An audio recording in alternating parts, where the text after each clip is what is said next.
Let's bust some myths wide open and help you walk into your thesis defense with less fear, more clarity, and maybe even a little swagger.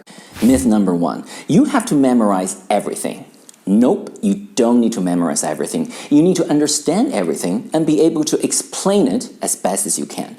Nobody is waiting to catch you forgetting a line that you wrote on page 17, but they might ask you to explain what a particular paragraph on that page meant. So you need to have a clear understanding of what you did and what you wrote and be able to explain it. Myth number 2, professors want to destroy you. That is not true. Most of them want you to pass. Look, it's the end of the academic year. All the professors and lecturers have been working hard, so believe me, they want that summer break as much as you. They want you to pass, but they do need to see that you are able to think and reason and argue on your feet. And when you show you can do that, they'll be happy to let you pass. Myth number 3, you need to sound super smart. No need. Don't try to outsmart the panel. They do this for a living, and you defend your thesis probably just once in your entire education program. You don't need to sound super smart or clever. You need to sound clear. Obscure jargon is not intelligence, it's camouflage, and it won't impress these people. You do much better being clear and forthcoming. Myth number 4, you can defend your thesis using just your personal opinion. Look, personal opinions, interests, and experiences are great. They show who you genuinely are. But that's not enough. If you say, I chose this research topic because I worked part-time in this field, well, that's fine, but you need to pair it with theory, literature, and prior research. It's a thesis defense, so make it academic and research-oriented, not just purely personal and autobiographical. Myth number 5, you need to have an answer for everything. No, you don't need to.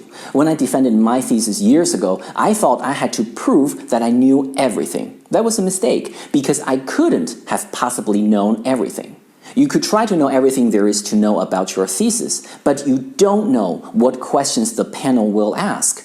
They might spontaneously ask you anything that's related to your thesis and your topic, which you can't possibly predict or prepare for beforehand.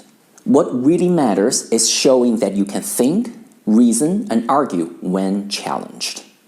Myth number 6, if you don't understand the question, you're doomed.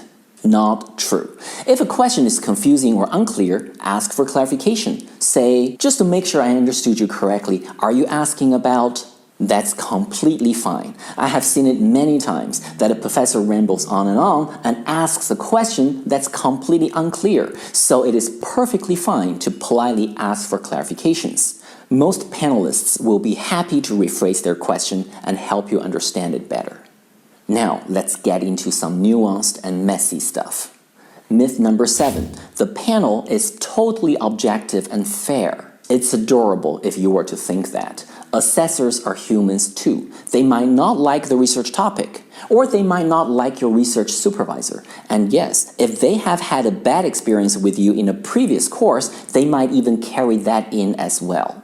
Don't assume it's all fair. Life is unfair. At universities and colleges, of course, they try to make things seem fair. But when it comes to thesis grading and defense, things can be unfair. You need to be aware of that and be prepared for it. So continue to watch. Myth number 8, harsh criticism equals automatic failure.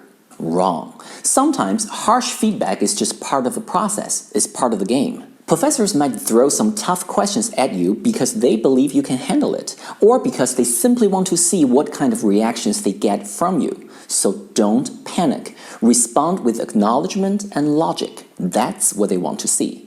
And also know this, sometimes the harsh criticism is actually not meant for you. These critical remarks might be directed at you, but they're actually meant for somebody else on that panel. Remember the previous things might not always be fair argument? Sometimes it is actually just politics between the professors. And some other times you get these professors who just love hearing themselves talk. They think coming up with some sharp criticism would demonstrate that they're smart. They're trying to impress somebody else on the panel.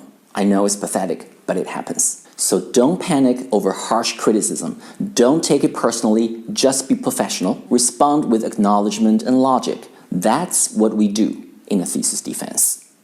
Myth number 9, let the panel lead the whole thing. False. You shouldn't only answer questions. Whenever possible, you would want to guide the conversation a little bit too. So maybe take initiative, clarify, elaborate, and even pivot a little if necessary. For example, say something like, I intentionally limited the scope of my research to focus on this and that. But you're right, examining this other variable could generate valuable additional insight. So if I were to incorporate that variable into my research design, I might have methodologically done this or that. You see, we could pivot in a smooth and logical manner from a critique on a missing variable to a confident and relevant discussion on research methodological design. I'm not saying we should do this on every question, but the point is we could steer the conversation to some extent as well. Myth number 10, once it's over, it is over. Not true. After the defense, you want to write down everything you remember, because if you were to appeal, you are going to need some specifics. If you are asked irrelevant or discriminatory questions or something clearly out of line, document it.